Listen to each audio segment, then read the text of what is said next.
Welcome to the TAPA APAC webinar training on facility security requirements. And today, we are joined by our trainer, Mr. Roger Lee, and guest speaker, Mr. Junus Katara. The facility security requirements represents minimum standards specifically for secure warehousing or in-transit storage within a supply chain. Now let's begin the training. All right, so for the what's FSR? Is facility security requirement. All right, facility security requirement FSR is more towards the warehouse and also the perimeters of the building. Trucking TSR outline the processes for the truck and transportation. All right, and then TAPA standards. Now the TAPA standards are also reflected in the website. If you look at the website, all right, and TAPA have got 3 regions: America, EMEA, and APAC. All right. And America is here, TAPA Asia Pacific is here, and then TAPA EMEA is here. All right. Okay, scope of the let me show you the scope. Under the FSR, the highest is TAPA A. TAPA A is the highest. All right. TAPA B is the middle security protection. TAPA C is the lowest. All right. TAPA A, TAPA B, and TAPA C. All right, for FSR. A is the highest, B is the middle, and C is the lowest. All right. Now, this is the risk. All right, TAPA A has the highest, I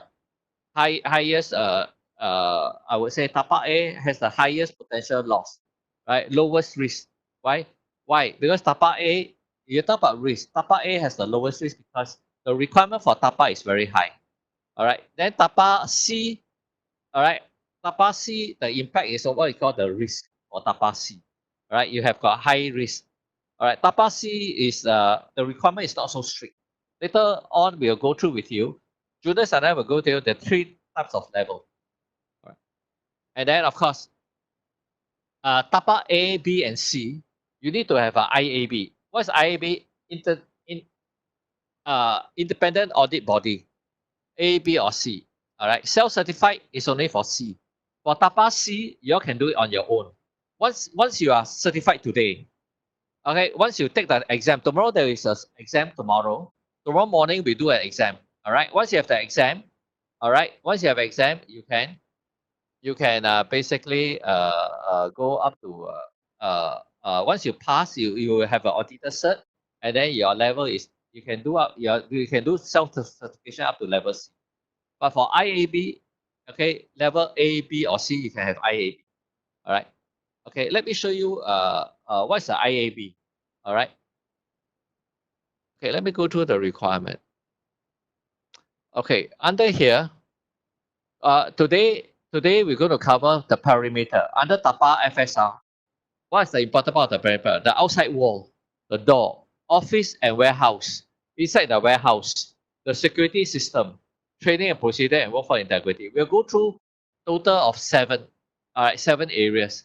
And once you finish the 7 areas, tomorrow we do the exam.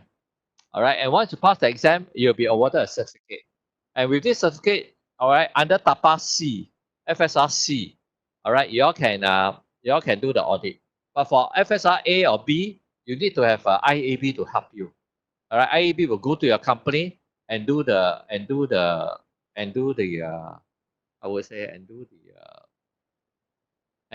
audit. Audit, yeah. Yeah, and do the audit. All right. Great. So let me start with section 1, FSR section 1. Okay, so this is the warehouse external cargo handling shipping. So let's start. This is the warehouse external cargo handling shipping and receiving area. So we will need every one of you to start to focus that you are entering a warehouse now. So we are talking about the external of the warehouse, the cargo handling, the shipping, and the receiving area. Okay, so 1.1.1, we are talking about the CCTV, which is able to view all traffic at shipping and receiving yard. Just wanted to bring your attention, everyone, to right at the bottom of the slide, you can see what Roger has been talking about, level A, level B, level C. And in this slide, this is a mandatory requirement for level A and level B. Level C, it is not required. So this is how it will go on as we move. Look at the slide below. You can see the mandatory requirements. That means you must have it for level A and level B. So coming back to our CCTV, the CCTV must be able to view all traffic at shipping and receiving yard, ensuring all vehicles and individuals are recognizable. All right, this word recognizable, as we move on further, we will go deeper into the word recognizable. And recognizable is at all times, unless temporary obstruction to operational needs. Sometimes in a warehouse, when you have plenty of trucks coming in, once in a while they block the CCTV view, but that is temporary. So the intent here, the real intent is, requirement is self-explanatory. The possible obstruction must be proven as temporary only. So in case there is a block, it should only be temporary. So this is a requirement for level A and level B. We move on to our next slide. Okay, you look at the CCTVs. So check area by CCTV, ensure all areas are visible. Focus on truck logo, color and type. When possible, check if license plate is visible. Now, this is how the picture will look like. Vehicle not recognizable, the one on the left. And on the right-hand side, you can see the types of vehicle. One is in black and white. You still can see the number plate and the type of the vehicle, and the one below, that's the best. Vehicles are recognizable. This is what we mean by recognizable. You can see the make of the truck, and you also can see the number plate. Okay, we move on to the next slide. Okay, now, how do you define recognizable? You look at pictures 1, 2, and 3. Number 1, you observe, you only can see a guy standing there. You can't recognize him. Number 2, the pictures are slightly bigger, nearer, and you can recognize the person. But in number 3, you can identify who this guy is.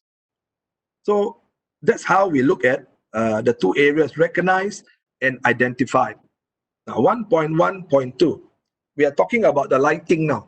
If we are still in the warehouse, external, cargo handling, shipping and receiving area. So we move on to lighting. Lighting should be adequate in loading and unloading areas. Enough light. Lighting may be constant, activate by alarm, motion, or sound detection. There are people who have, when you move, the alarm detects you and light comes on, and all by sound. So people are talking about power conservation now. So this is a very popular mode in many areas. The intent is to ensure a clear, visible recording during night times. And this, you can look at the footing of the slide. This is a requirement for level A, B, and C across all the levels. This is a requirement. Your lighting you must have constant lighting. All right, what are the experts' recommendation for loading and unloading area? The lux level should be 50 to 100 lux. This is the brightness experts recommend, but not required. You look at the picture on the right-hand side. So the clarity should be something like the one below. You can look at the truck.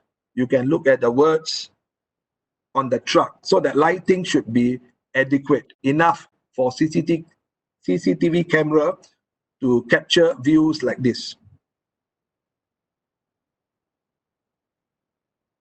1.1.3, we are talking about procedures now.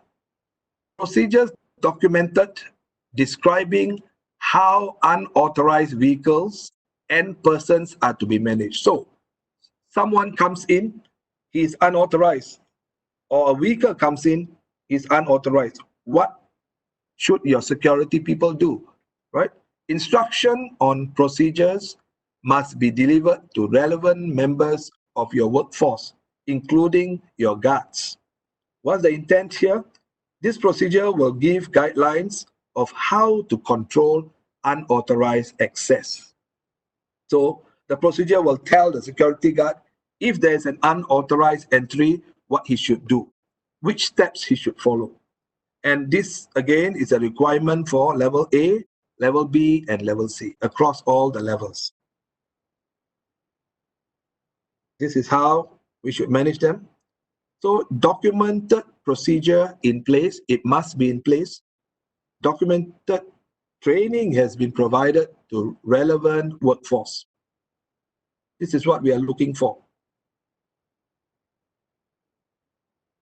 Now, 1.1.4, cargo handling and receiving yard is adequately controlled to prevent unauthorized access. So the control must be adequate. Intent, measures taken must avoid unauthorized access by individuals and vehicles. And in this case, look at the footing below. It is for level B and level C. Now, look at these pictures here on the right hand. You see there are some bollards placed in the organization to prevent vehicles from coming in. And some are good, weaker versions, some are strong versions. So this is the intent here. So far, any questions, anybody? Yep. Go ahead, no problem. Okay. So camera coverage. Now, 1.1.5, for ground level accessible windows or dock doors, the annual risk assessment must evaluate the need of anti-ram barriers. Okay, we will cover this in section 6. But anti-ram barriers, look at the intent. Ram barriers are not always needed. It all depends on your risk assessment, which you conduct yearly. Based on the recommendations of your risk assessment, then we proceed with ram barriers. So this is a requirement for level A, and based on your risks and threats, that ram barriers are needed or not needed. So it all depends on your risk assessment. And this is a requirement for level A. Look at the pictures on your right-hand side. The one in yellow, that's an anti-ram, prevent any vehicle to ram into the doors, the dock doors there, and enter the warehouse. So the purpose is that, the intent is that. 1.2.1, we are talking about physical security now. Physical security means your barriers. Physical barriers encloses cargo handling, shipping, and receiving yard. The intent to prevent unauthorized access. And this is requirement only for level A. Now look at the pictures here. Your barriers can be fencing and certain walls up there, different types of barriers that will enclose your receiving yard. Here is what our participants and trainers have to say.